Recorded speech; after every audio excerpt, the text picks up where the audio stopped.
नमस्कार प्रणाम भाई लोग। हमारा नाम है विशाल यादव और आज देखते हैं भोजपुरी ट्रेंडिंग। आप लोगों के बहुत बहुत स्वागत बा हमारे यूट्यूब चैनल में।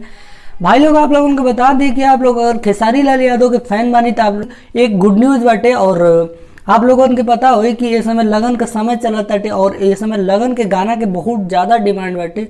तो ओकरे खातिर खेसारी लाल यादव के इस समय शादी स्पेशल बहुत गाना आवत बाटे और कल भी एक गाना आवे वाला बाटे जो आप लोगों के दिल छू जाए। जी हाँ, कल भी एक गाना आवे वाला बाटे जो दिल छू जी। नया मैटर बाटे, नया कंटेंट बाटे, हर चीज़ नए तरीके से बाटे ही। और आप लोगों को बता दी कि गटे और कल एक ऑडियो रिलीज हुई SRK म्यूजिक भोजपुरी पे। आप लोग एक गाना के देखा तनी पीछे गाना का पोस्टर आप लोग देखा तनी पीछे। ये गाना है मलवा के बेटा मामा कहता। ये गाना का नाम है मलवा के बेटा मामा कहता। ये गाना के लिखले बाना श्याम देहाती और म्यूजिक दिले बाना ओम झा। आप लोगों को बता दी कि खेसारी लाल यादव की एक और गाना आवे वाला बाटे जो गाना का नाम बाटे अहिरान पे। तो ये गाना पे बहुत अभी आयल नहीं खे, लेकिन अवले से पहले ये गाना पे बहुत बवाल मचता।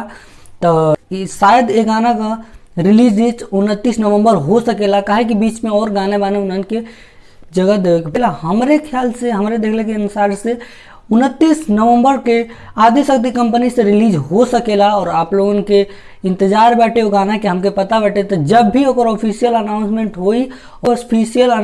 हुई वो गाना के आप लोगों के सबसे पहले सबसे तेज बतावे कोशिश करब और आगे भी कोशिश करे नहीं भी। तो चैनल को सब्सक्राइब कर ली और बेल आइकन कॉल पे प्रेस कर दी। अगर वीडियो अच्छा लगा हो तो एक लाइक कर दी। और आप हाँ, मलवा के बेटा मामा कहता एक गाना के आप लोग पूरा सुना, भरपूर मजा बाटे, कॉमेडी से भरपूर बा। जी हाँ, कॉमेडी से भरपूर बा। SRK म्यूजिक भोजपुरी पे कल सुबह 6:30 पे आई ये गाना। तो आप लोग सुनल मत भुलाए, ये गाना के जरूर सुनब और ये गाना पर आशीर्वाद प्यार अपन जरूर बनाए। तब तक के लिए दी इजाजत। नमस्कार प्रणाम, जय श्री कृष्ण। और बस आज के लिए इतना ही, मिलते हैं किसी नेक्स्ट वीडियो में। और चैनल को सब्सक्राइब कर दो और